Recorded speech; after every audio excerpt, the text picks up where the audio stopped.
And we are live. What's up, guys? Welcome to Fed It. Today, we're going to do a special episode. It's going to be the first successful prosecution of terrorism in the United States. This is going to be a wild one, guys. Let's get into it. I was a special agent with Homeland Security Investigations, okay, guys? HSI. The cases that I did mostly were human smuggling and drug trafficking. No one else has these documents, by the way. Here's what Fed It covers. Dr. Lafredo confirmed lacerations due to stepping on glass. Murder investigations. You see him reaching in his jacket. You don't know. And he's positioning. Been on February 13, 2019. You're facing 2 counts of premeditated murder, Racketeering and RICO conspiracies. Young Slime Life, hereinafter referred to as YSL. The defendants, 6'9", and then this is Billy Seiko right here. Now, when they first started, guys, 6'9" ran. I'm a Fed. I'm watching this music video. You know, I'm bobbing my head like, hey, this shit lit. But at the same time, I'm pausing. Oh, wait, who this? Right? Oh, who's that in the back? Firearms and violent crime. A.K.A. Pushaisi violated. you're ordered to stay away from the victim. Rapper Pushaisi arrested after shooting at King of Diamonds, Miami strip club, injured one person. This is the one that's going to fuck him up because this gun is not traceable. Well, it happened at the gun range. Here's your boy 42 Doug right here on the left. Okay. Sex trafficking and sex crimes. They can effectively link him to paying an underage girl. I'm going to lock my trip window right. And the first bomb went off right here. Suspect 2 set down a backpack at the site of the second explosion. Inspired by Al-Qaeda. 2 terrorists and brothers, the Dzhokhar Sarnev and Tamerlan Sarnev. When the cartels ship drugs into the country. As this guy got arrested for espionage, okay? Trading secrets with the Russians for monetary compensation. The largest corrupt police bust in New Orleans history. The days of the police are gone. So he was in this bad boy. We're going to go over his past, the gang ties, so that this all makes sense.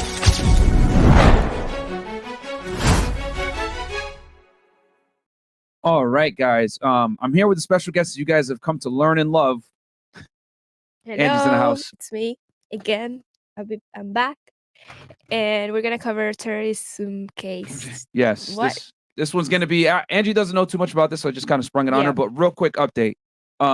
We literally just got done searching everywhere for the BMF documentary that we have. We went through it. Literally It's good. everywhere. Yeah.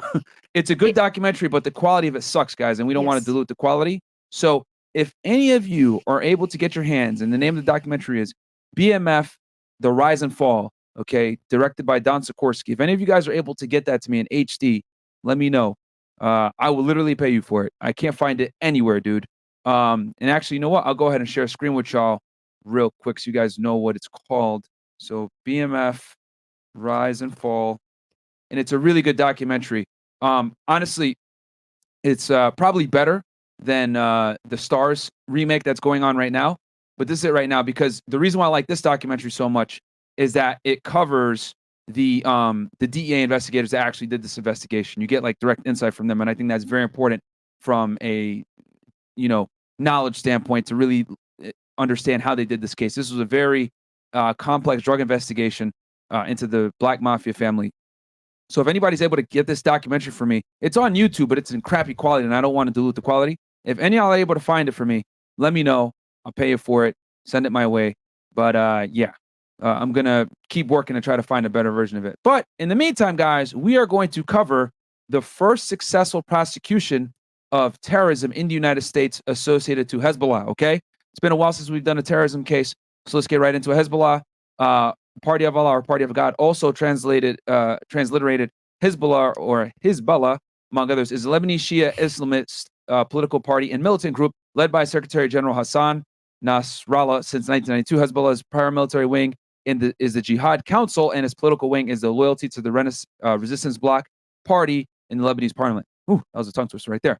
So we're going to be covering, guys, a documentary. You guys know I love this documentary. It's called Declassified. Okay, and this is episode 3, The Terrorists Next Door. And yeah, let's just get into it, and I'll kind of explain it as we go.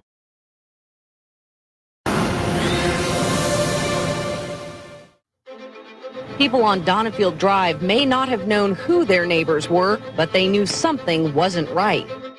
The scary part was to wake up in the morning and find out there was a terrorist cell operating here in their own backyard. Something illegal going on doesn't surprise me. But when you mention the word terrorism, I'm going, Lord have mercy. Hezbollah, prior to 9/11, killed more Americans than any terrorist organization. As soon as I saw that house, I knew something had to be. Yeah, after 9/11, Al Qaeda took over, but these were the real guys, really bad guys before the 9/11 situation. And as you guys can see here, we got some history going on. You can see here, INS Special Agent. So, guys, as you guys know from watching this podcast, INS Immigration Naturalization Service existed prior to 9/11, right? And what they did was they enforced immigration violations, which what ended up happening was INS and the U.S. Customs Service combined to create one agency, which ended up becoming ICE, Immigration and Customs Enforcement, with two different components in it. One called Enforcement Removal Operations, ERO, who's responsible for deporting the actual aliens. Then you got the special agents who did criminal investigations. So, you got HSI, right? Sorry. You have HSI that does the criminal cases nowadays. So basically an INS special agent and a customs special agent were merged into one agency. So that is the position I used to have when I was an agent myself. So INS is what we call a legacy agency because they no longer exist post 9/11. Then you can see here, obviously FBI agent, DSS, Diplomatic Security Service. I can't see what his raid jacket says, but as you guys can see, this was a case that involved several different agencies. Typically when terrorism is involved, you got people from all branches of government working together. Going on. But this is pre 9/11, of course. There is strange law. Shouting death to America, and there's scenes of violence. Their mission was to become a sleeper cell, to be activated if ordered to conduct an attack.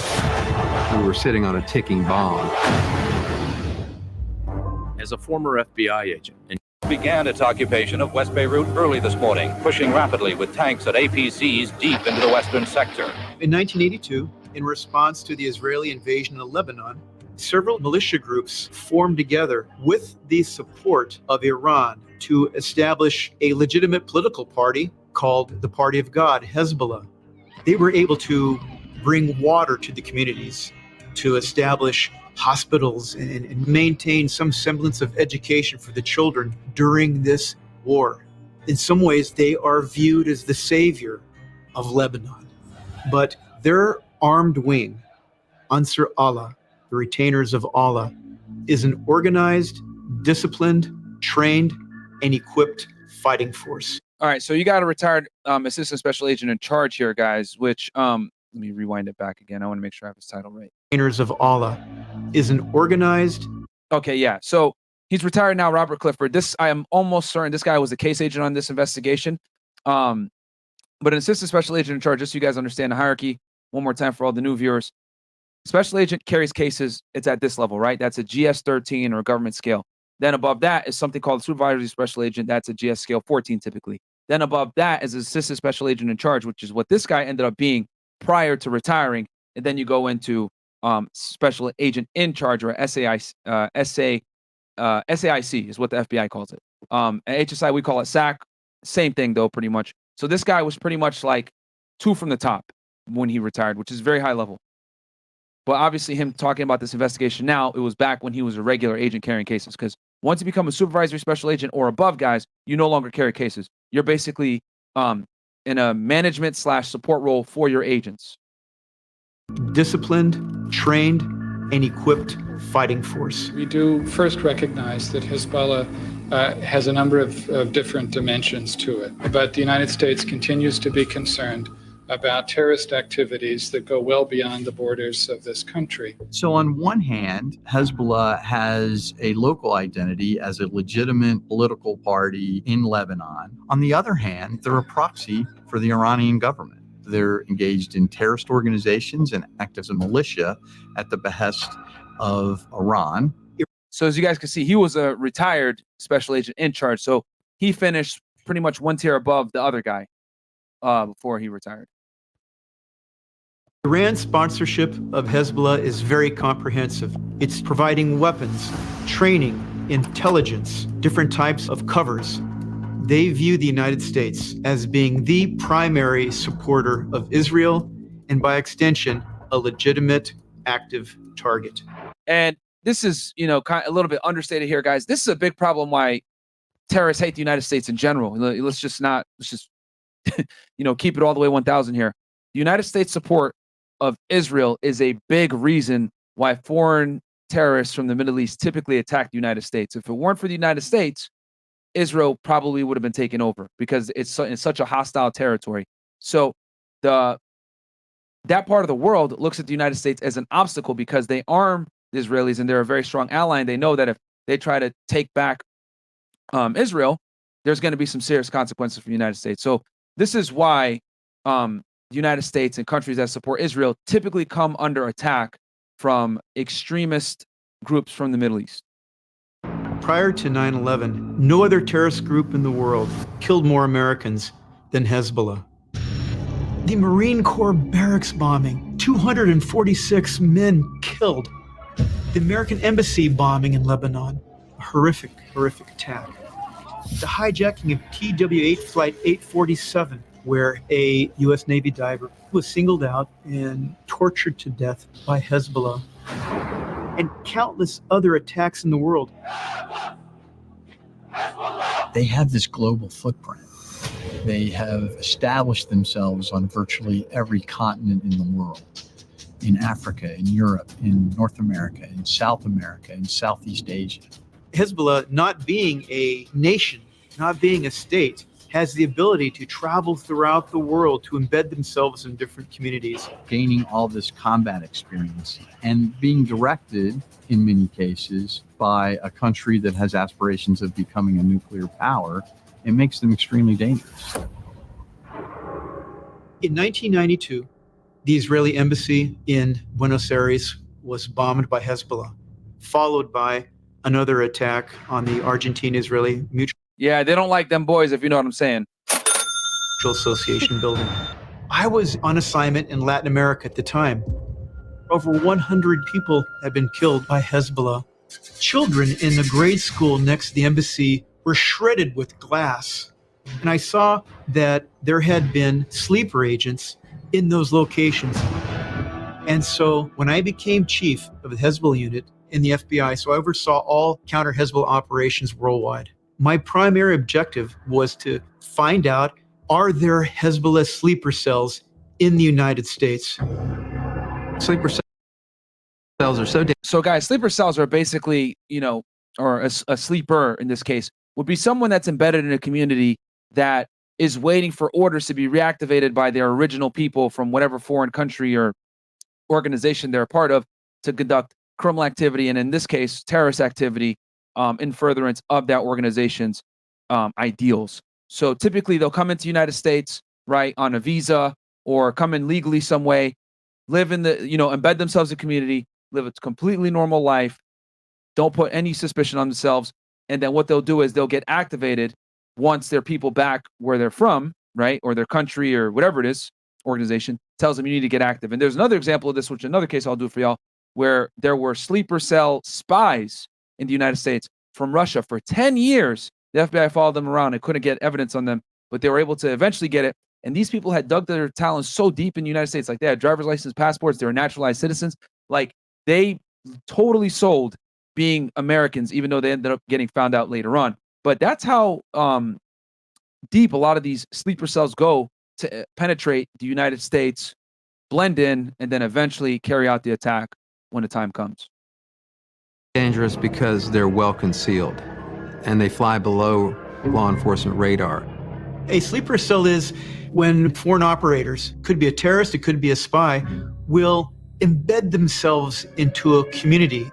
They will join clubs, they will go to school, they'll get a driver's license, they'll get a job. They take on all the appearances of being just another community member.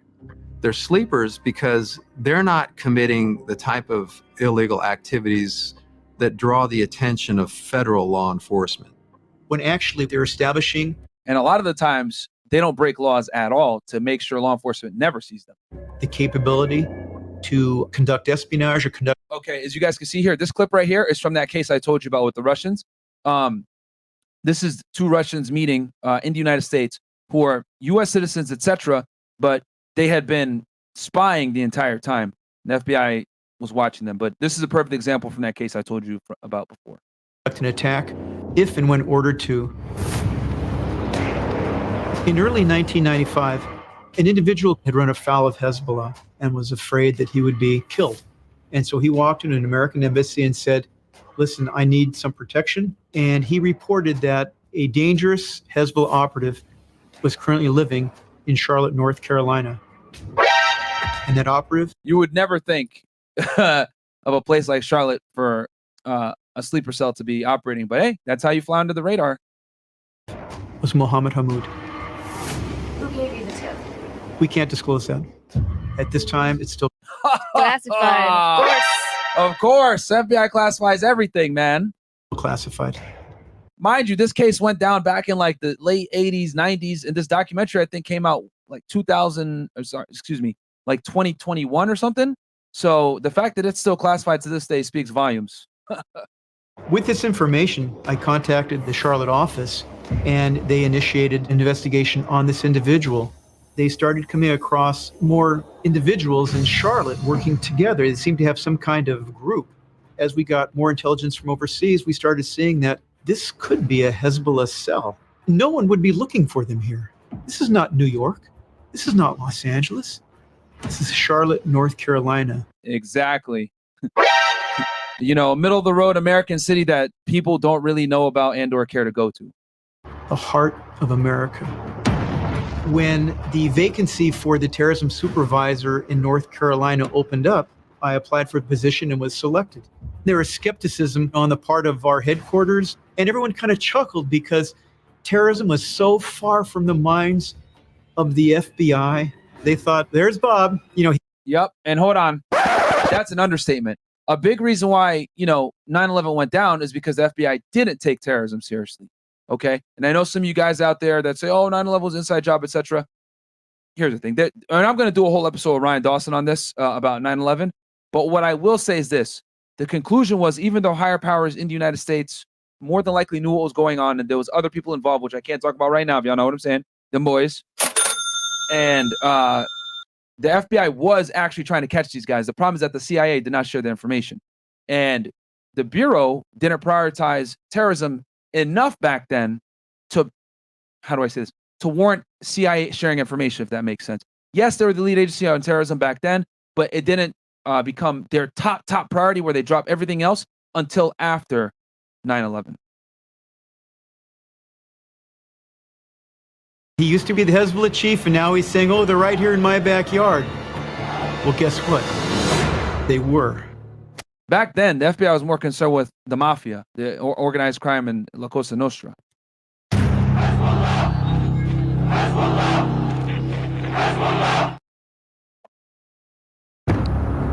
In early 1995, an individual reported that a dangerous and trained Hezbollah operative was currently living in Charlotte, North Carolina.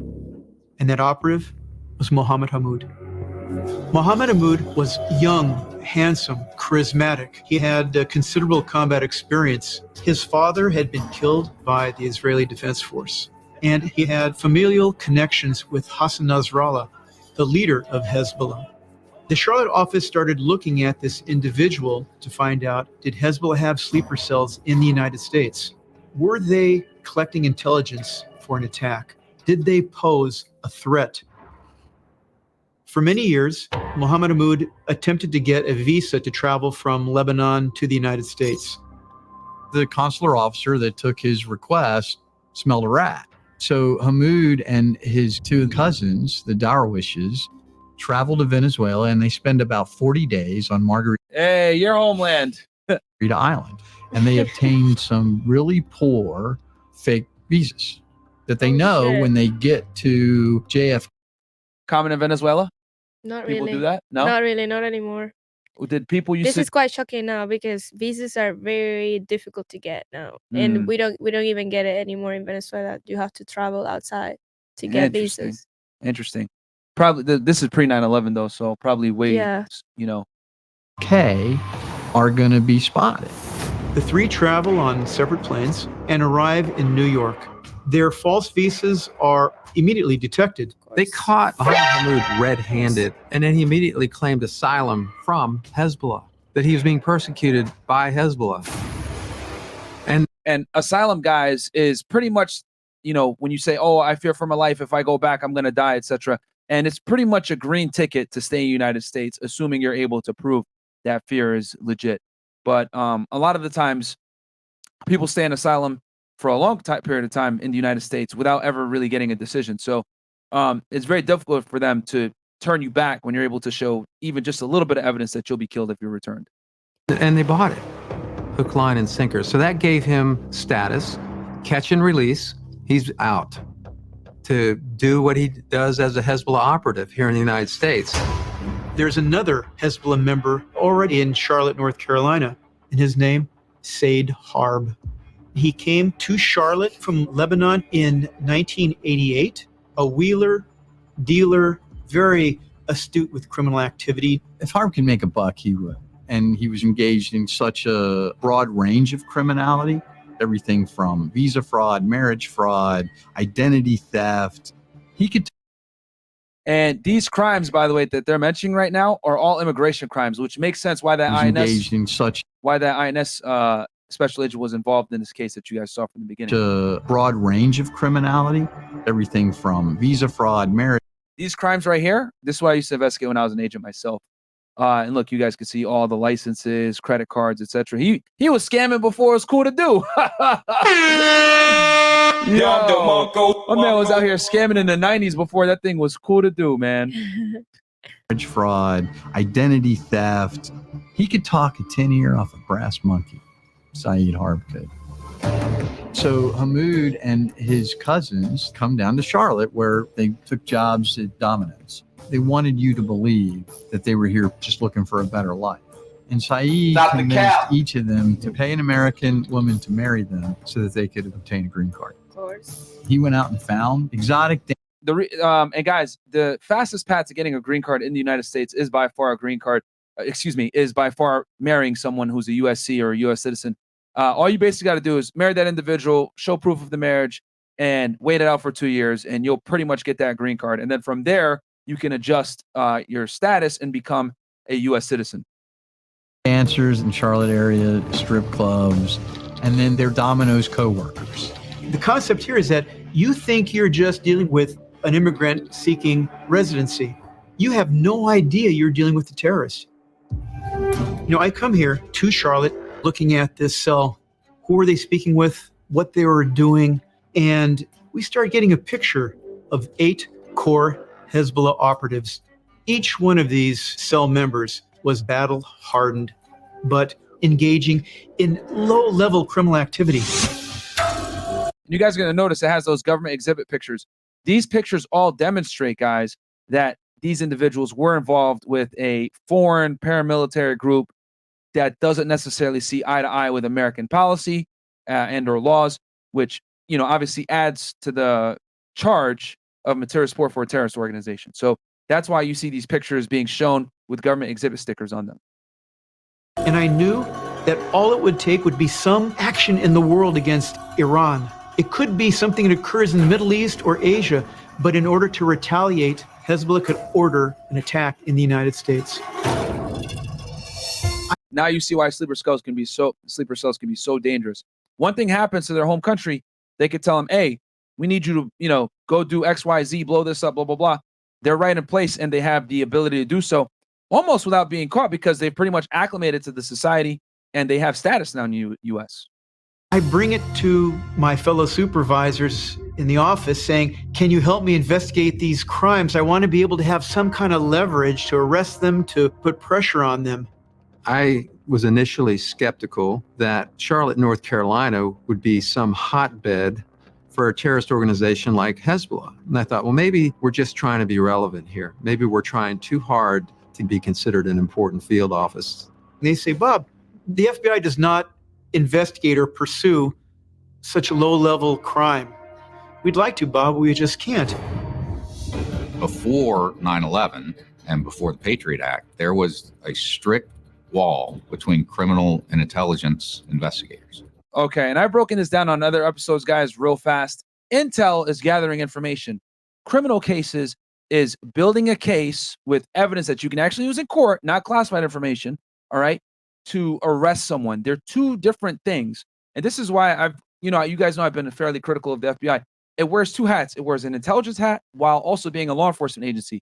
And that's very difficult to do because both missions are kind of productive against each other. In the intel world, you're gathering information by any means necessary, whether it's waterboarding somebody or, interviewing foreign contacts, whatever it is, right? You're just trying to get information, regardless of how you get it, by the way, to put the United States in a better position to be able to deal with their adversaries with knowledge. On the law enforcement side, you're gathering you're doing criminal investigation, gathering evidence that's going to be shown in a courtroom, okay, that has to be obtained legally and be done in a certain procedure with the U.S. Attorney's Office cosign. So it's a lot stricter on this law enforcement side to build a case versus on the intel side. It's kind of the Wild West. Gather the information however you need to. It don't matter. It's classified. We're not prosecuting nobody. We do what we need to do. Okay? So that's kind of the strange situation that FBI often finds itself in, because you can't do both well, because doing one of them right well automatically impedes your ability to do the other better. If that makes sense. Like the video, by the way, guys. Ain't nobody going to be able to give you guys that type of breakdown when it comes to knowledge and law enforcement, because I've done both. Back in the 70s, the FBI had its wings clipped. The legislature and the country said, we don't want you to be spying on people in the United States. Intelligence cases are entirely separate from criminal cases. The intelligence side was to gather information, not to gather evidence, not to put people in jail. We were addressing terrorism like we did spies. Identify them, monitor them. There was no policy to break these cells up, but we had to find some way to pursue them.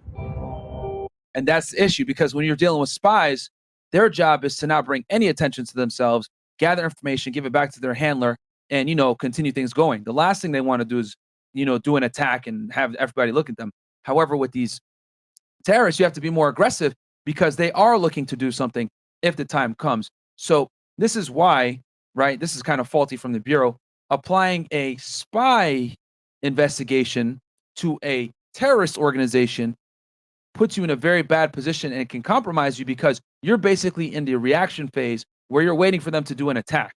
And that we saw what ended up happening with that, with the terrorist attack that occurred, whether it's the Boston Marathon bombing, 9/11, etc. One night, I was finishing up some work very late in the office. Probably everyone was gone. I went outside my office and saw an agent there doing some paperwork. I introduced myself and we started speaking. Bob caught me at a good time. I'd spent the first 11 years of my FBI career working criminal cases. Despite the fact that I'd been an intelligence officer in the Army, had traveled extensively throughout the Middle East, had Arabic language training, the Bureau put me to work on criminal squads. Rick Schwein had just come off of a very successful motorcycle gang investigation and prosecution. Which, by the way, I will be doing Hell's Angels for you guys as well. I've been researching the Hell's Angels and the Banditos, etc. So motorcycle gangs are definitely going to be featured on this podcast as well. Stay tuned. We don't sleep over here at FedEx, guys. We are diversified. We don't put our makeup on and talk about serial killers all day. We talk about all different types of crimes for y'all. This is exactly how I viewed this Hezbollah cell. All the things we see in a terrorist cell, you see in an outlaw motorcycle gang. And that's why I needed an agent who understood both worlds. Right off the bat, it's like, you know what? We've got a RICO case here. These guys are committing all these different crimes, and we can prove the enterprise. His expertise was cases involving racketeering, influenced, corrupt organizations called RICO cases, in which you group together individuals and prosecute them in that manner. These people were affiliated because of their membership in Hezbollah. And because they were engaged in criminality, they were vulnerable to the use of criminal statutes, to including the racketeering statutes. That was their Achilles. And remember, guys, they were doing a whole bunch of crimes like marriage fraud, credit card fraud, etc. These are all crimes that could be constituted as racketeering activity within the confinements of the RICO laws, which if you guys want more breakdown on RICO laws, watch the K-Flock episode I did. I go into real intimate detail with how RICO cases work and how they're able to prosecute individuals as an organization. The RICO law was like, they was made back in 1972. Like in the 70s, yeah. The 70s, right. It was originally made for the mafia. Mm-hmm. But it's interesting that they're actually trying to do it here on a terrorism case. This is something you see often. Achilles heel, because in no other manner could we attack them except through criminal prosecution. Also, I want to make a very important distinction here. Guys, remember, at this point, there was no formal terrorism charge that had been actually successfully prosecuted in the United States. So that's why they're going the RICO route, because prior to the whole 9/11 shebang, etc., people didn't really normally charge material support for terrorism, which is the main charge that the FBI goes for whenever they catch someone who's committing terrorist acts. By That's their bread and butter right there. prosecuting them for racketeering, they'll no longer ever have the chance to set that bomb off in the United States. To investigate the breadth of their criminal activity, we put together what I call a de facto joint terrorism task force. Was it funded? No. Was it official? No. But it was our task force. So we effectively developed this network to counter the Hezbollah network. From the Diplomatic Security Service, from the Immigration and Naturalization Service, from the Charlotte Police Department, to all lend their jurisdiction into a common effort. Our goal was to not only penetrate the cell, but to dismantle it and to tell Hezbollah, we know who you are and you will not be able to do that here.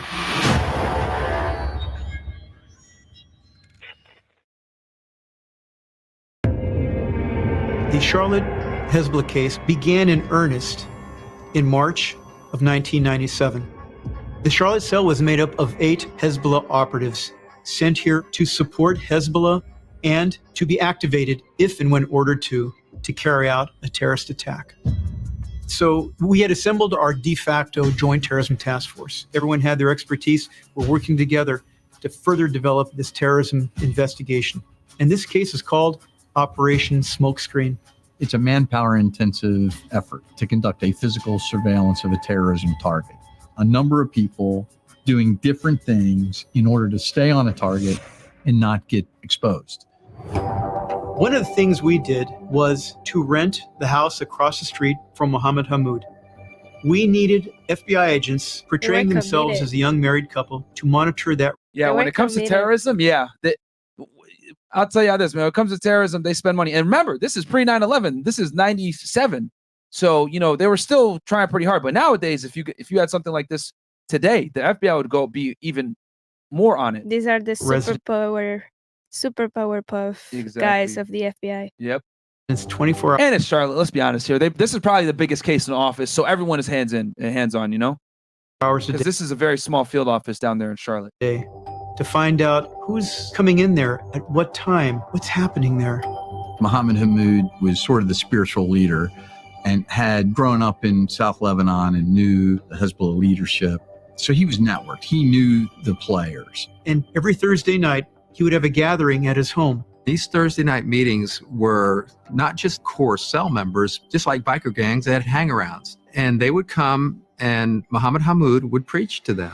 And he was almost a Dr. Jekyll and Mr. Hyde personality. He was a really low-key, polite young man on one hand, and then at the prayer meetings, he would get fired up, and he would be the motivational speaker. He would show speeches by Hezbollah leadership. He would show videos of Hezbollah operations overseas. And they would cheer as these attacks were depicted on their propaganda videos, killing Americans, killing people. And then he'd solicit donations for the cause. Did you have someone on the inside of the cell? I can never discuss sources or methods. It's classified. After this hour had passed, of course, a lot of people would leave, but there was a core group there. And then they would start talking about their activities. With Hezbollah, the marquee activities are bombing buildings and airplanes and high-profile attacks. What we don't pay much attention to is how do they fund themselves? How does ISIS fund itself? How does Al-Qaeda fund itself? They're generating income, operating businesses, blending in, and they use that money to finance terrorism against us.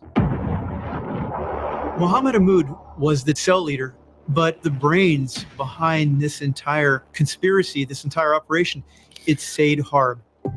So Said Harb, one of the things that he really got good at was adopting people's identities. He would make friends with people in the community in Charlotte, and they would go back to their country of origin. And before they went back, he'd say, hey, can I get your driver's license? And then he would basically adopt that identity and get a North Carolina driver's license in that name.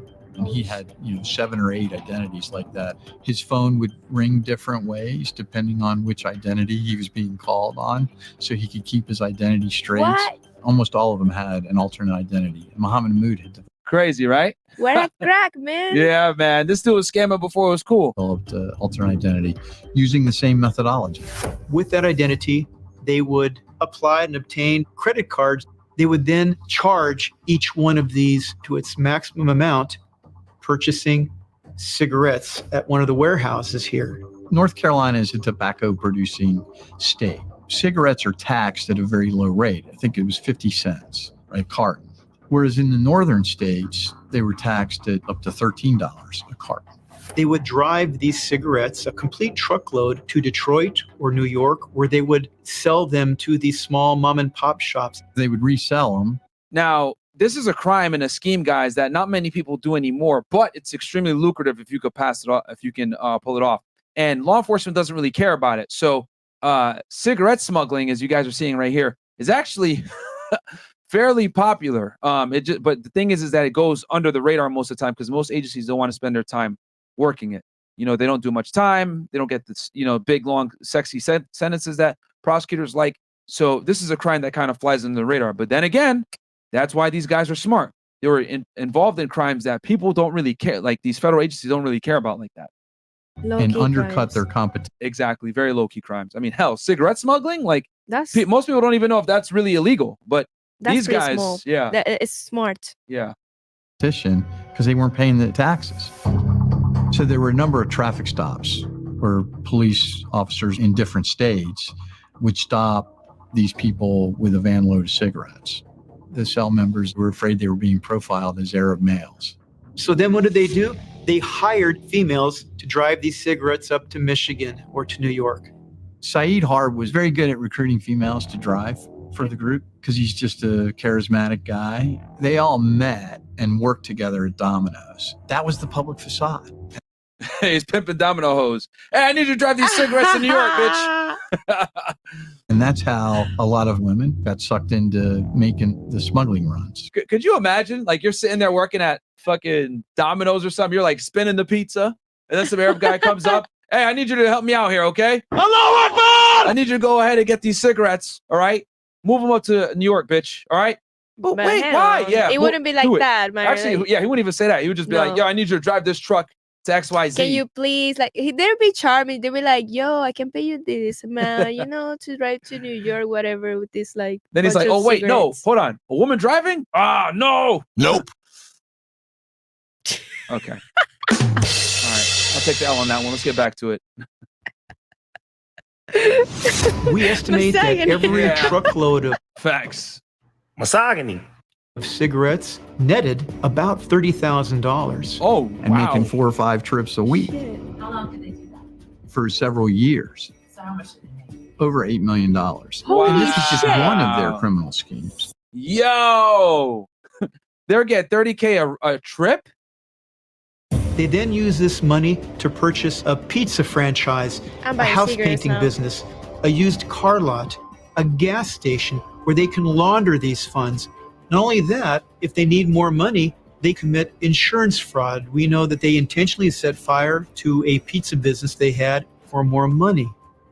So when you look at this case in its pieces, it's cigarette smuggling. So what? The credit card fraud and the identity fraud. Yawn.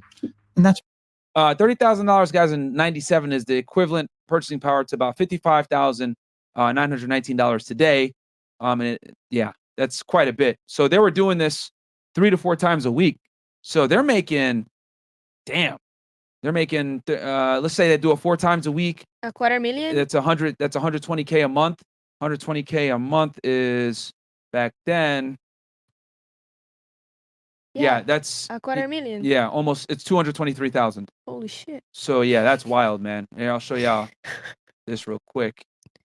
Yeah, I'm in that's the wrong wild. business, man. Yeah, dude. These guys are out here smuggling cigarettes and using chicks to do it. That spin pizzas.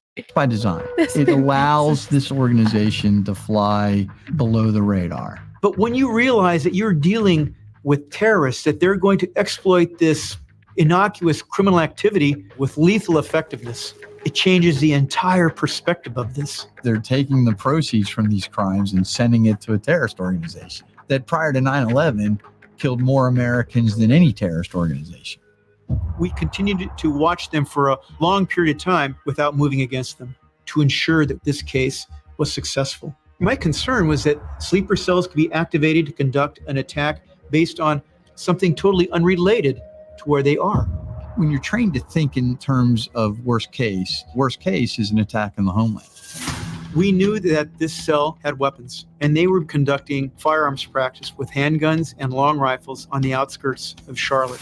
These people had military training. They'd been to camps in the Bekaa. They'd been trained by the Iranian Revolutionary Guard Corps. They'd served in militias where they got combat experience. They didn't leave all that behind. They were keeping their skills sharp.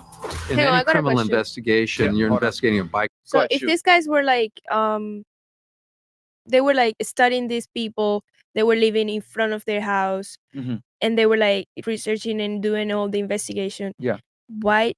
They be knowing that they be doing these things, like these trips and everything, and it's illegal. Everything they're doing is illegal. Why wouldn't they prosecute them? That's a really good question. The reason why is because they wanted to build up the terrorism charge first, so that they So can they like will let them do it they until let- they yeah. get like worse and This- worse and worse. Yeah, this is the thing. Like that's a really good question because I've been in a situation like this where you're investigating an individual and you know he's involved in more serious crimes, but the only thing you know that you can prove right now is a very lesser crime. But you don't want him to stop doing the big crime so that you can actually prosecute him on that big crime. Because if they take Right. him down for the cigarettes, dude, they might get a year probation. They might not even get jail time for that. Oh, I see. Yeah. Okay. So they're looking at it like, yeah, we could take him down. Yeah, we can seize a little bit of money. Yeah, we could kind of dismantle it for now. But what's the caveat? They're going to know that the FBI is looking at them. So they're going to stop talking to their, Yeah. you know, Hezbollah members and all around the world. They were trying to get like the whole RICO. Exactly. They're trying to build an investigation. So like when you got petty crimes like this, it's okay to let it kind of keep going. As Right. long as like no one's in danger, it is what it is. So you can build a bigger case. Right. Okay. Gang, they could kill somebody tomorrow. Then federal investigations, you have to be patient. If you step Look at that. There you go. Yeah. in and you don't dig it up by the roots, the weeds just come right back. And this is something that I noticed when I was a Fed, guys. This is something that the state and locals don't really understand like that. So when the feds come in, we're trying to do big, complex investigations. A lot of the times, like the state and locals, you know, they'll want to just take them down on a one-off. Oh, we caught him with a gun. Let's put him in jail now. Oh, we caught him with like, you know, an ounce of dope. Let's put him in jail now. It's better to let them walk, figure out where they're going to go next after the criminal activity, identify the organization, and then take everyone down in one hole. But a lot of the times, it'll occur where state and locals want to take it down early. And that's why I told y'all before, it's so important to work with the state and locals and have a good relationship. Because let's say you're looking at a guy that they're also looking at, and that guy, to their knowledge, only sells gram levels of, you know, drugs. However, you meet with those state and locals, you share information with them, and you tell them, hey, listen, bro, I know you guys are looking to arrest him, but let's hold off because I know he's tied into these other guys. So let's work this investigation together. And then bam, 9 out of 10 times when you work with the state agency and tell them, hey, I want to bring y'all on board, let's work this together. They'll forego whatever they got going on and help you with your case. The worst thing you could do is say, yo, don't take it down. This is my target. Don't take it down, blah, blah, blah, blah. Then they're going to take it down and say, screw you. You know what I mean? You don't tell us what to do. So this is the importance of having state and locals on your team, working with them. And if you do identify the same target through something called deconfliction, right? There's a whole database where, you know, you call in, oh, this is my guy. And then that's a whole other story for y'all. If y'all guys want me to break a deconfliction another day, I can. But for the purposes of this podcast, it's very important to build a case, work with the state and locals so that they don't prematurely stop the case and you all work together and get the arrest at the end and get a big roundup. Because that's a win for the state and locals too. You know, they like being involved in big federal cases. It's just that they might not know all the time. When we investigated this case, we started talking to other agencies, and I found out that ATF had this ready-to-go cigarette smuggling case. Alcohol took... Oh, hold up. So this is different. You got a federal agency looking at these guys for the cigarettes. Tobacco and firearms had expended several years doing traffic stops and gathering evidence. This was much bigger than a cigarette smuggling case. This was... Okay, you know what? I should talk about deconfliction. All right. So guys, deconfliction is basically when I was in Texas, the way it works is, and I'm not going to go into super detail because this is somewhat law enforcement sensitive. So I'm just going to give y'all the general of it. So let's say I'm working a case as a federal agent, someone else working a case as a state officer, another guy's working a case for FBI, blah, blah, blah. And we're all looking at the same guy. You would call this intermediary service and put your guy in the database, right? And they just storm there, etc. Then another agency, because all the agencies use this same one intermediary, calls this person and says, yo, I want to put this guy in a database. If there's a match, like you put him in and then 2 days later someone else puts him in, what ends up happening is you get an email. Such and such individual queried your target through this intermediary service, right? And they'll put his number and his email there, right? And his name. So then if someone queries one of your guys and you get that deconfliction hit, the thing you should do immediately is call that guy and be like, hey, listen, bro, I work for such and such agency. I saw that there was an overlap. What do you got? Blah, blah, blah. And then at that point, right, depending on how forthcoming the agent is or whatever it may be, and you always have to be super polite and cordial when you do this, they'll disclose something. And I'll be like, hey, is that guy a source? He's the informant for y'all? Because a lot of times people put their informants in there to protect them, to make sure no law enforcement agencies are looking at their sources, or it's a target that they're trying to investigate. And that's where hey, is this your source? I don't want to mess anything up. Is this a case you're working? Blah, blah, blah. If they're like, yeah, no, we're working this guy. We're looking at him for, selling drugs. And then you're like, oh, well, we're looking at him for fraud, actually. Y'all want to get together, do a meeting? And like the video. Shout out to Angie, by the way, in the back. Because you ain't going to get this information anywhere else, all right? You guys want to work together. Let's, have a meeting and kind of deconflict and work the case together. And that's a lot of times how partnerships are made. Now, back in 1997, I doubt that they had something like this back then. So that is why they didn't find out till way later on that the ATF had already had a case on these guys. Okay. And remember, this is pre 9/11. Agencies did not work together like that the same way they do today. So it's very common in the government for people to be like, no, it's my case, and don't share information. It was a terrorism case, and they didn't understand what they had. I find out that the ATF is about to make arrests, which would completely destroy what we have been doing for over a year. And the ATF has no idea that these guys are terrorists.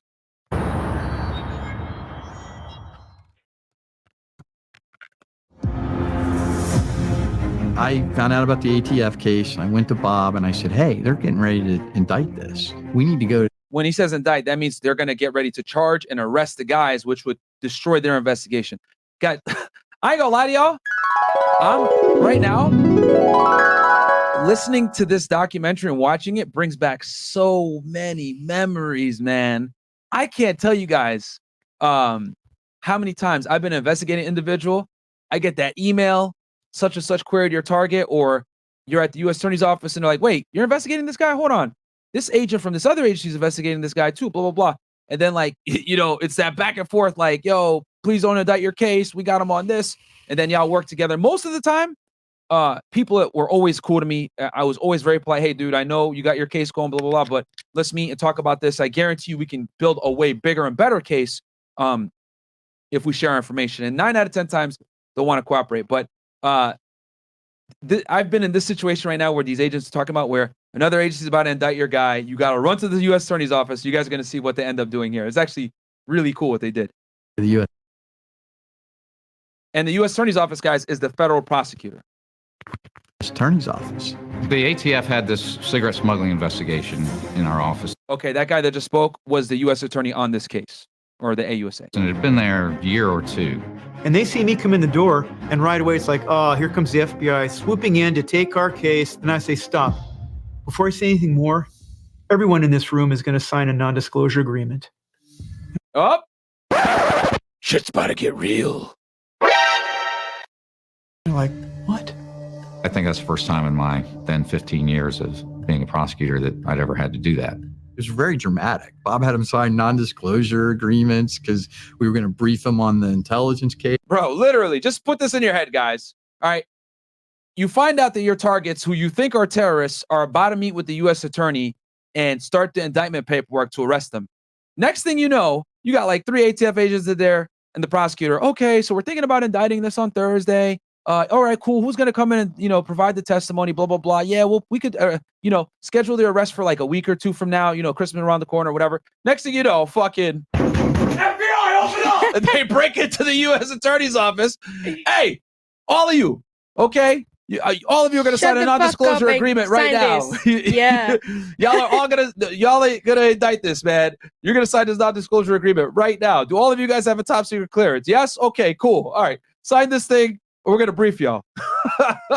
I can only imagine like the look on the ATF agents' faces and the U.S. attorney, like, who are these guys? So, yeah. Case and the ties to Hezbollah. So they started walking us through essentially the case that the ATF had been working on with the cigarette smuggling. Several slides of surveillance and some of the evidence had been gathered, and the U.S. attorney and I were both, where is this going? And I say, this is not a tobacco tax evasion scheme. They put a slide up on the screen of 8 men and said, there's a Hezbollah cell in Charlotte. And the room goes quiet. Bob's a really good briefer. So when he gave that presentation to Ken and the U.S. attorney, it was compelling. It was compelling. Man, I'm getting goosebumps right now. I remember this shit. So anytime you got a big case, guys, it's about selling the case to the prosecutor's office. And 99% of the time, if your case isn't spoken about in a certain way, they don't see that passion. They don't see that you really know what the hell you're talking about, that you're not squared away. You're not able to cross T's and dot I's and know what's going on. They're not going to take you seriously. So a lot of you guys ask me, Myron, how do you have such like good public speaking skills? How are you able to think on your feet? It's because of this right here, guys. I can't tell you how many times I went to the U.S. Attorney's office, got to present my case because I need funding or I need more help, I need more assistance. Investigations are very expensive, and you need to be able to articulate why you need the resources, the money, the manager backing, the travel money, whatever it is to get this investigation done. So if you're able to present a case properly, you're going to get the resources you need. So shout out to the other agent for being able to go in there and give a presentation and kind of put everyone on notice that, yo, this is bigger than all of us. Let's work together. I leaned over to the U.S. attorney and I said, I think I'll take this one. Yeah, of course. That's a career maker case, man. Ken Bell was the chief of prosecuting criminal investigations in the Western District of North Carolina. I met with the ATF agents and said, we're going to have to slow down indictments in this case. And I can't tell you why right now, but they were unaware that the people they were investigating were Hezbollah. Ken, as the lead prosecutor... Oh, so ATF didn't even know. Okay, so they kicked those ATF agents out now then, or maybe they showed up when the ATF agents weren't there and told them what was really going on. Immediately established liaison with the Department of Justice. We had meetings in D.C. to discuss the investigation. And I think it was at one of those meetings that somebody just said to me, the Canadian Security Intelligence Service has an investigation related to this, and they have information that would be of great interest to you. That's when you know shit is serious. When other country intelligence agencies come and give you information, that's when you know you're on the right track. I said, well, what would that be? I said, we can't tell you. And so I said, well, I guess we should go to Ottawa and meet with them and ask them what they have that would be of interest to me. So several of us, including Rick Schwein, took that trip to Ottawa to meet with CSIS, Canadian Security Intelligence Service, which is sort of their CIA. That began a very long dance with Canadian authorities at very high levels. It was like, yeah, we're willing to listen to you, but we don't want to give up our sources and methods. They had a guy, their head legal guy, his name was Mike, and he's this big, burly Canadian guy. And he's a former Royal Canadian Mounted Police, just a bear of a man. So we're Royal Canadian Mounted Police, guys, is the RCMP. That is Canada's equivalent of the FBI. It's their national police. Sitting at this big conference table. We've been at it all day. I'm tired. I'm not going to lie to you. I was tired. Mike out of nowhere goes, I'm going to get a smoke. Anybody want to go? I think it was January or February in Ottawa. It was cold as hell. It's probably like 20 below out. I mean, it's freaking cold. And Ken Bell was sitting across the table from me. And I kicked him under the table and I said, Ken, go smoke with him. I wasn't really much of a smoker, but I said, okay, I'll go. I don't know what they said. You'll have to ask Ken. But they had a rooftop conversation and things changed right after that. Hey, the one time that smoking a cigarette actually goes to your benefit. He said, Ken, what do you fuckers really want? And I said, well, Mike, we want to take CSIS's holdings and take them into a federal courtroom and use them to convict a bunch of terrorists. And he said, I think we can help. The Canadian Security Intelligence Service had been... This is the importance, guys. They shaked hands right there. Yeah, like this is the importance, guys, of building relationships, whether it's law enforcement, it's freaking YouTube, whatever it is. It's not what you know, it truly is who you know and how polite you are and being able to give people something of value to get things done. And this is, the epitome of working together with other agencies and making sure you take care of them they take care of you. I'm sure that the U.S. gave them a bunch of information on individuals that could be of a threat to Canada. So this is the game when you're playing at this level. Conducting surveillance on Said Harb and watched him cross into Canada because the Canadians had this other cell in Vancouver. Said's best friend, Mohamad Hammoud, was the leader of the Canadian cell. They'd grown up together. And Hammoud had volunteered to be a suicide bomber several times. And he had produced all these combat videos of martyrdom operations. The Canadians had surveilled Harb in Canada, and he had provided Hammoud with alias identifications and counterfeit credit cards. They had him in a cigarette pack. And that was to help facilitate the purchase of dual-use equipment that they couldn't get access to or weren't being given access to in Lebanon and Iran. Dual-use equipment is not illegal to possess. Things like night vision goggles, they can be used for benign purposes. They can be used for military purposes to kill people. You can possess a stun gun. You can possess GPS, but you know what they're using that for? Mortar rounds, to create fields of fire. Stun guns, what are you gonna do with a stun gun? You're gonna torture somebody. Some of the stuff that they were getting looked like they were trying to build a remotely piloted vehicle or drone. And then ultimately we know in 2006, Hezbollah successfully used drones against the Israelis. Once the Canadians agreed to share their information, it completely changed the dynamic of the case. And the reason for that is it really paints the global reach of Hezbollah. Yeah, that's a big find for the FBI because now they can articulate that they got a transnational terrorist organization operating in Charlotte. So tell me that's not going to make headlines and put the U.S. Attorney's Office on notice to take this thing to the furthest level.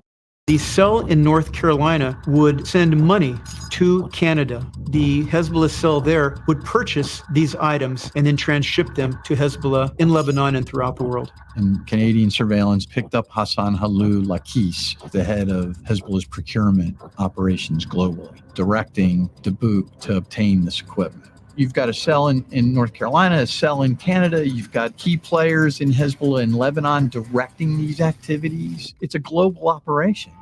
Bam. And there's the conspiracy, my friends. So you had this statute that was on the books that gave you a tool to go after these organizations nobody had really used yet. This statute, called a material support statute, makes it illegal to assist a designated terrorist group with something of a material nature, of money, weapons, dual-use equipment. Providing support to a terrorist organization is the same as being a terrorist. And in this case in particular, this 8-member terrorism financing cell could become a bomb-throwing terrorist cell with the flip of a switch. So one of the things that became very apparent was a desire by the United States government to test the statute, to make a material support case against a terrorist organization. And headquarters wanted the material support statute to be used as a vital tool in our fight against terrorism, but they had to show it could work. The case progresses, and I was constantly getting communications from the highest levels of the FBI. Bob, when are we going to take this down? When are we going to make it? Because there was a concern that even if a small attack took place, are you telling me that the FBI knew a Hezbollah cell was operating for 4 years and you did nothing? And I felt, just like any other criminal enterprise case, that you had to have an insider. We needed somebody that could talk about the dynamics within the group, and we needed somebody that could definitively say that money was going to Hezbollah. I found out that the core group got together on Sunday afternoons and played soccer at a park in Charlotte. So I went to the park, and they were some players short, and I managed to get an invitation to play, and I spent the afternoon kicking a soccer ball and playing in a pickup game with the people that we had under investigation, with the core Hezbollah cell, the Darwishes, the Hammouds, Said Harb. And it was interesting because you can tell a lot about somebody on a soccer pitch. Hammoud was quiet, and Harb. This is crazy that he did this. This would never fly in today's day and age, guys. If you want to do something undercover like this, like, you need approvals up the wooza, you need 1 million people involved. And nowadays, guys, little secret that you guys aren't going to find anywhere else here, but fed it.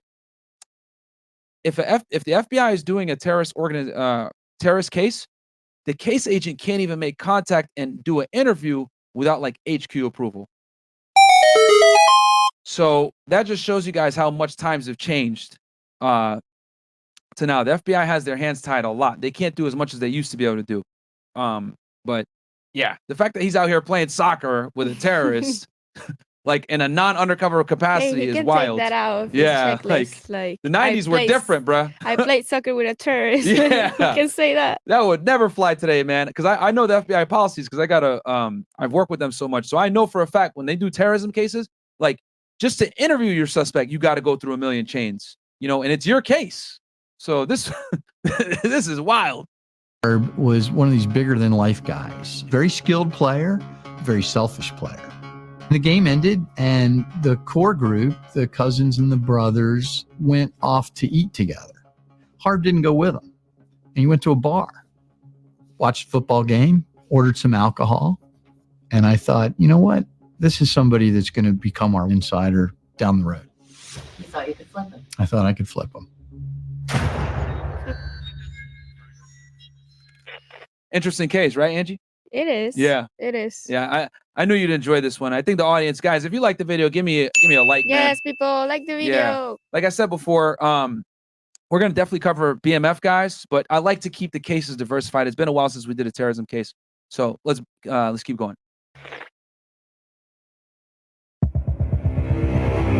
Anytime you're dealing with a terrorist organization, which we considered the Charlotte Hezbollah cell to be, you run the risk they're going to commit some violent act. And so you hold the safety of the American people in your hands.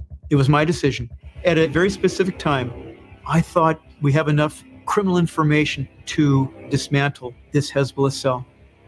At that time, I said, let's take it down. So Rick Schwein begins preparing an affidavit for searches. We drafted a 100+ page affidavit. It's one of the longest affidavits I've ever written. Like myself, we both were biker gangs. We were killing the biker gangs with the RICO statute. And one of the things we would do before we indicted a RICO case was go hit their clubhouses and find indicia of an organization doing things together to commit criminal acts. So we fashioned the search warrant so that we... Okay, hold on. So they got this search warrant here. Let's go ahead and have fun with this, guys. So you see here 300M16. So that means that a magistrate judge signed off on this, and it was the fiscal year 2000. So what we'll do is I'm going to go on Pacer real fast for you guys. And I'll show you how to do this real quick as well. So open up Chrome. And what we're going to do is we're going to go on Pacer, right? Like the video, guys, because ain't nobody going to teach you guys this, how to look up cases. Right. Let's see here. Log in. Actually, this was, what was this? The Western District of, what was the district again? Let me look here. Indicia of an organization doing things together to commit criminal acts. So, God damn it. All right. we fashioned this search warrant. Okay. Look, so what I'm looking for at North Carolina, which district? So that we could... District of, oh my God. Bombuck, man. Bombuck! Because it's supposed to be, Western. Okay, bam. See how I can see it right here in the corner? Western District of North Carolina. All right. So now that we know that. Shit. Yeah, I got that eye, huh? Man. Because I know how these affidavits are written. So you're going to go ahead and go Western District of North Carolina, right? And you're going to go here. Oh, no, hold on. It's going to be case search. Come here. All right. Freaking... It's not there. No, it's here. It's just that. Is it not here? Case locator, Pacer. This right here. No. Press. Go back. Oh no, this is it. This is right here. So you know you're on the right page, guys, when it's all white like this, right? And I'll enlarge it so y'all can see it. So you go ahead and click Western District of North Carolina. You're gonna hit query, right? And then what you're gonna do is type that Madge number in. So it was 3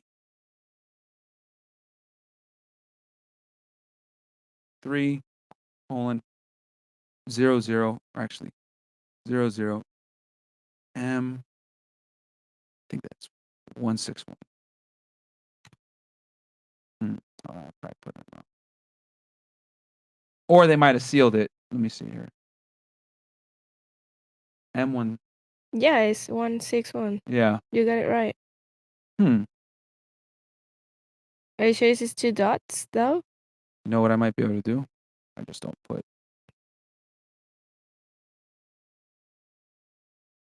All right, I'm gonna find this on the side for y'all guys. Search warrants are tricky to find. Affidavits for like arrest warrants are easier, but I'm gonna find this for y'all.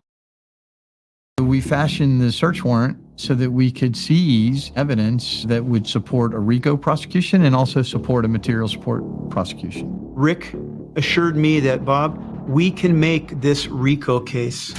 We're not sure about material support, but this was the very best opportunity that the FBI, that the United States had to successfully prosecute them in that manner with a law that's never been tried before. And there was a lot of pressure not to fail. And there were a lot of people who questioned whether it could be done. All right, so I found it, guys. This is these are the cases right here. When I searched his name, Mohamad Harb, right?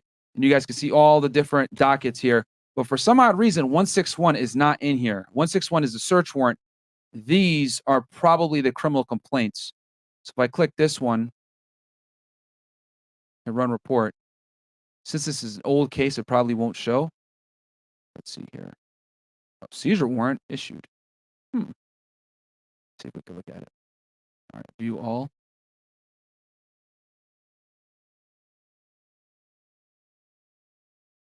What the hell? Yeah. They won't show it. What the hell? All right. Pacer is acting funny. It's an old case, too. I called together a team of 250 officers. Of course, it's a freaking government website that always craps out. So hundreds of agents from all different agencies, state, local, and federal, gathered together at the command post to get their briefing, to fan out and conduct searches and arrests across Charlotte. This is a massive operation. They all had to happen exactly at the same time, or word would get around and you'd lose defendants and you'd lose evidence. I remember Chris Wecker tapped me on the shoulder while I'm briefing all of our agents. They're getting their search packages. I'm talking about the case, giving them a complete view. And Chris taps me. All right, never mind. I found it, guys. Did a little bit of digging, and here it is. This is the actual search warrant, guys. It looks like. So you guys can see here's the affidavit, right? All the facts involved in the case, and they just outline it. They show money. And then you can see here at the bottom.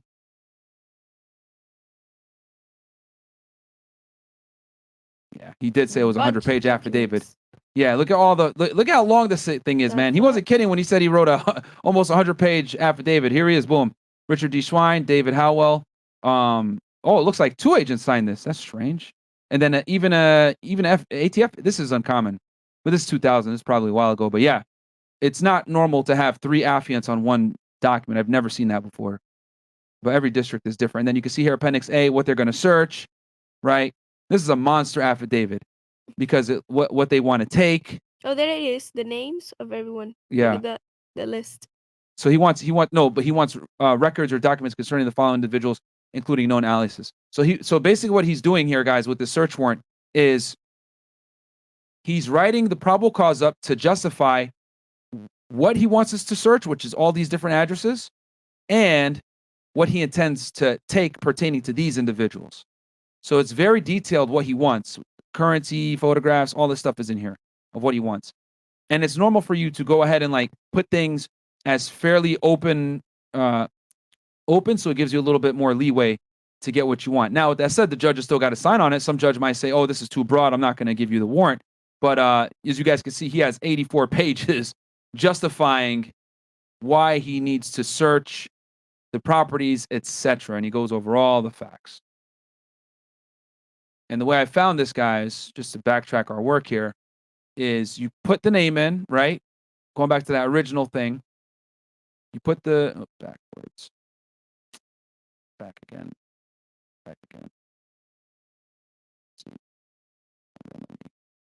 So yeah, I just put in his last name, first name, and then I hit run query. And that's what brought me up all this stuff. And the only difference, guys, between these MJs and the CR means it was indicted formally. The MJ means that these were documents signed in relation to a magistrate judge.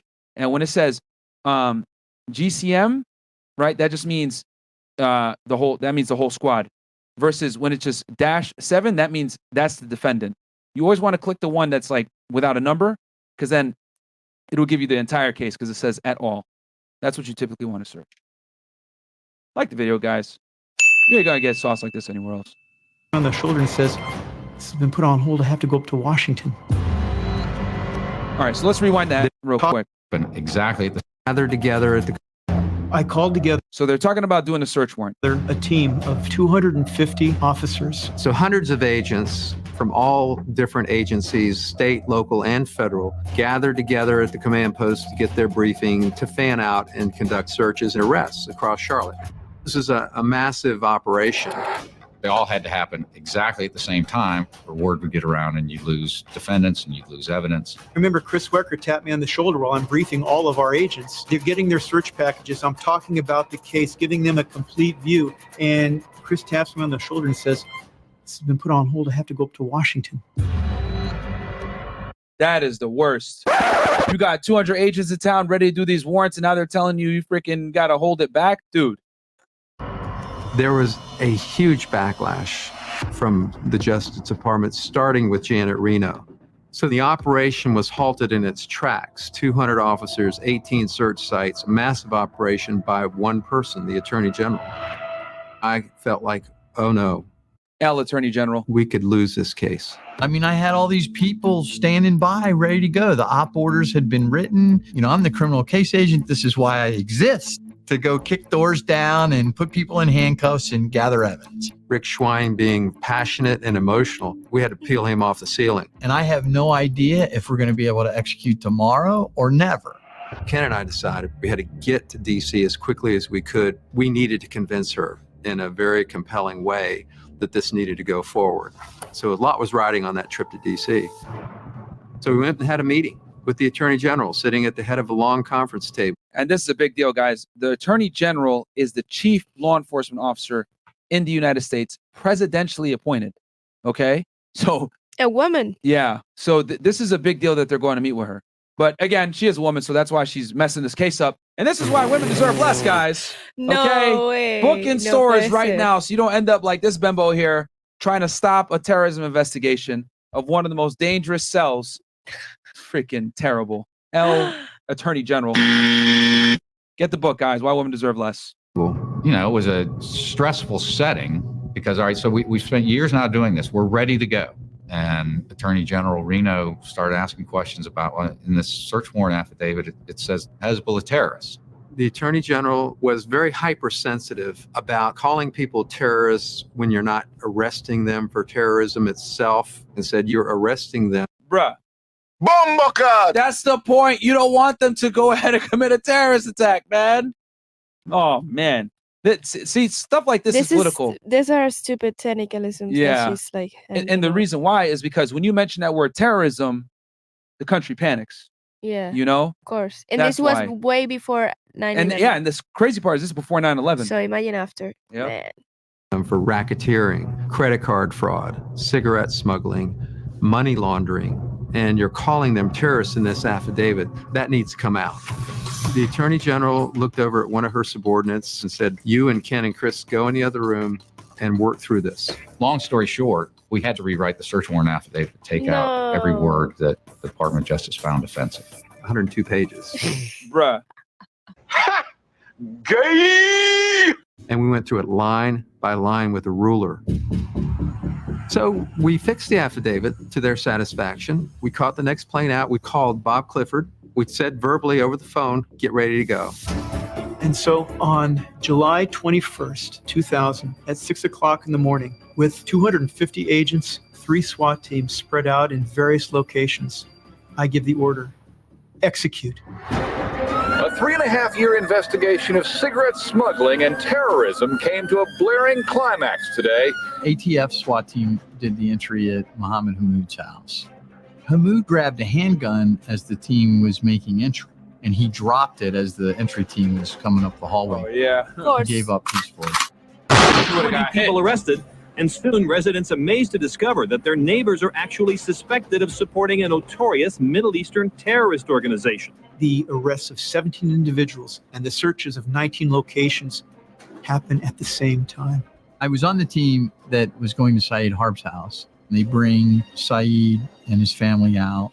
I had been focused on Harb because I really felt we needed that inside view. I introduced myself and tell them I'm with the FBI. I'm obviously wearing a raid jacket. And the first thing he says to me is, hey, why the SWAT team? It's not like I'm a terrorist or anything. And I just said, well, we're going to talk about that. So he says, you look familiar. And I said, well, I played soccer with you one Sunday. I guess he figured out that if I was playing soccer with him, I really knew everything I needed to know about his life. He had this recognition on his face that he was in big trouble. We had a staging area at the National Guard Armory where we processed, fingerprinted all these guys. We took him to a room, we Mirandized him, and we interviewed him. So he talked about the cigarette smuggling and the credit card fraud and the alias identifications. And he really just talked and talked and talked. And after several hours, we got him something to eat. He finally looked at me and he said, put your pen down, stop writing. Here we go. And I said, okay. Put my pen aside. He said, I know why you're doing this to me. You want the book, you want Hezbollah. He instantly knew, bro. Because he knows that's the whole reason they did the cigarette smuggling, because they knew no one would care. So for the FBI and all these guys to hit their houses the way they did, raids, with SWAT teams, etc., for cigarette smuggling, he's not stupid. He knows why the FBI is involved. So let's see what happens next.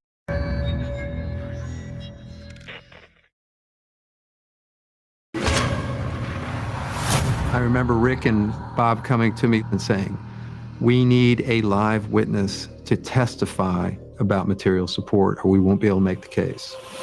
We Mirandized Said Harb and we interviewed him. And we talked to him for several hours. He finally looked at me and he said, you want the book, you want Hezbollah. It was one of those great moments that you live for as an investigator, right? He knows I know what this is about, and that's the opening. And he said, I can't talk to you about that right now, and I need to think about this. And that's when the Canadian information became critical. That Canadian evidence showed that he had direct contact with Mohamad Hammoud in Vancouver. We had surveillance photographs of Dubuque and Harb together, photographs of them together with fraudulent credit cards, meeting at times and places required dual-use military equipment for Hezbollah. Once he knew he was going to be charged with material support to terrorism, that's when he knew he had to strike a deal. The negotiation turned to, I will cooperate with you, but I've got concerns about my family in Lebanon. His view was, and I expect he's right, that if it came to be known that he was cooperating in our prosecution, his family would be dead. Oh, yeah, that's a no-brainer. So Ken was the guy that was taking the point on moving the family to the U.S. And this guy was smart. He didn't start talking until the government can guarantee his family's safety. And this is what, if you're ever arrested by the police guys, God forbid that ever happens to you, or by the feds or whatever, and you have information that they want, you want to make sure you say, yo, I want a lawyer. If you guys want me to cooperate, I'm not doing it without a lawyer. And then what you do is you get your lawyer involved from the beginning. You don't say a fucking word, and you let the lawyer know, hey, I'm willing to cooperate, negotiate something on my behalf. Because until you have a lawyer, you can't really do anything. And what it does is it puts the power on your side as a defendant, right? To say, I need something before I cooperate with y'all. And typically, that's the best way to go about it, through a defense counsel. My first idea of how to get Harb's cooperation. Like the video. You're not going to get advice like that anywhere else, bro. If you get arrested by the feds, don't say shit. But it was a necessary thing. We wanted his cooperation. We wanted to be able to tell the story fully. And to do that, that was his condition. The full power of the United States government was put in play to make that happen. But see, that's what happens when you leverage correctly, especially with a high stakes case like this. They were thoroughly vetted. I mean, these were like children, women, grandparents. We flew them out and brought them en masse to Washington to a hotel. And that happened over. I've done that plenty of times. Paroled in witnesses for a case, What? or yeah, You can do that? you can absolutely do it. I did it before. Right before I left HSI, I paroled in like I 12, didn't know it was that easy, man. like 12, like somewhere between 6 to 12 witnesses for my case. So yeah, it can absolutely be done. Easter weekend of 2002, I think. Was it secret? I mean, it's pretty ineffective trying to get. Well, it's not really the FBI that does it. It's the INS that did it for them. And if you guys look at this affidavit I showed y'all before, I think there's the reason why, which I thought was weird, but it kind of makes sense now. You see here that there's 3 case agents that signed this affidavit. Kent, which is from the ATF, David from INS, then you got obviously Schwein, the guy that's involved in this documentary from the FBI. So this was a joint case, because I've never seen it before where 3 different agents signed an affidavit. That was probably some, political BS where it's like, yo, we want all of our agencies involved in this affidavit. This is a big case, blah, blah, blah. Because that's not usual at all where there's multiple affiants. Smuggle people out of the country. People know you're trying to smuggle them out of the country. We didn't want Hezbollah to know, that's for sure. And as soon as his family was spirited out of Lebanon, he signed the plea agreement and agreed to testify. Sirens blasting, shotguns at the ready, federal agents took extraordinary measures today as they led 17 men and women with alleged links to a terrorist group into the federal courthouse in Charlotte. We went to trial in June of 2002.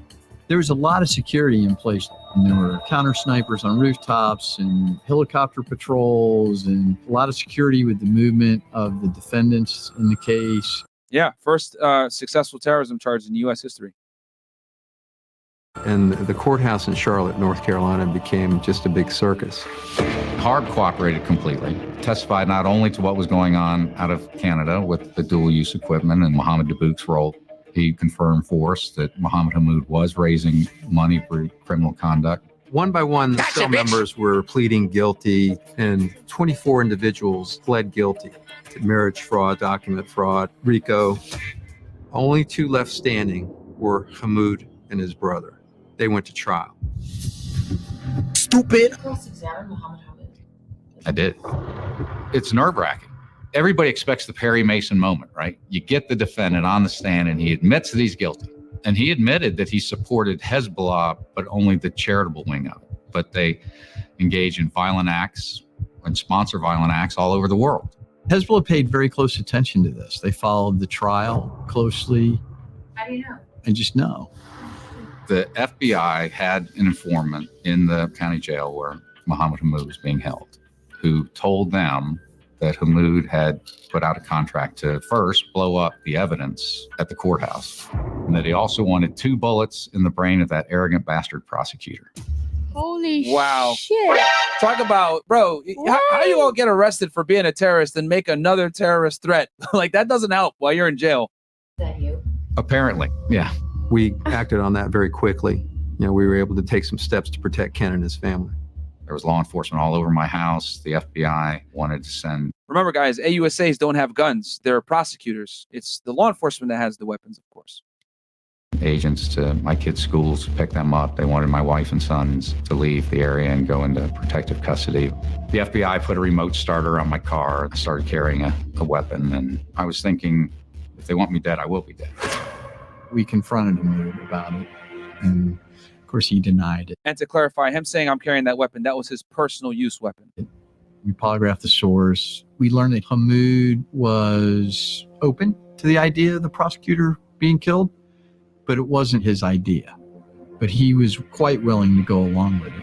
There was no doubt about that. My wife thought when it came out, because it was in the Charlotte Observer front page, arrogant bastard prosecutor. She said, what wife gets to see confirmation of what she's known for years right in the newspaper, that her husband's an arrogant bastard? The jury went out, and the jury stayed out for 3 days to come back with the verdict of guilty. We immediately notified headquarters. We have got the first material support conviction in the country. Originally, Mohamad Hammoud was sentenced to 155 years in prison. There was an appeal that went up to the Supreme Court, and he was sentenced to 30 years.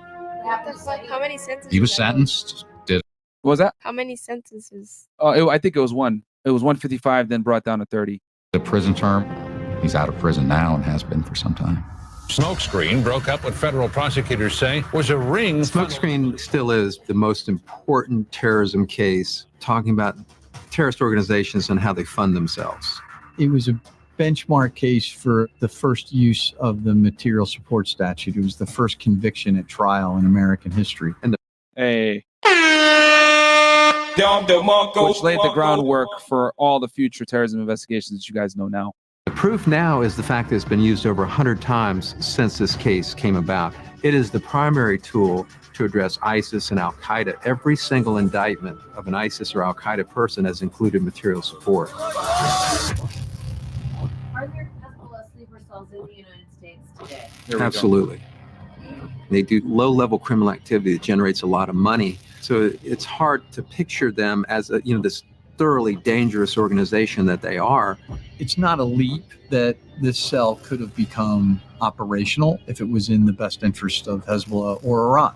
I would submit that Hezbollah represents a clear and present danger to the United States right now, because with all the attention paid to ISIL, just in the corners, just under the radar, is Hezbollah. As a matter of fact, Hezbollah is stronger than ever. Bam. And there it is, guys. W documentary. Angie liked that one. Yes. Yeah, I knew you would enjoy it. Guys, that's actually one of my favorite episodes on Declassified.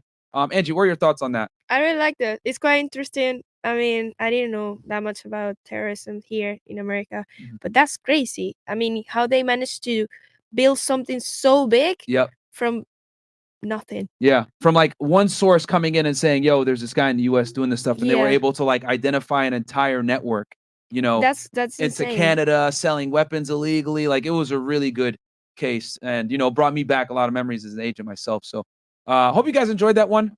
Like the video, follow Angelica, guys, at So Angelica, she would say, with 2 A's at the end. Don't forget to send her a dick pic as well. No. I'll catch you guys on the next episode of Fed It. Peace. I was a special agent with Homeland Security Investigations, okay, guys? HSI. The cases that I did mostly were human smuggling.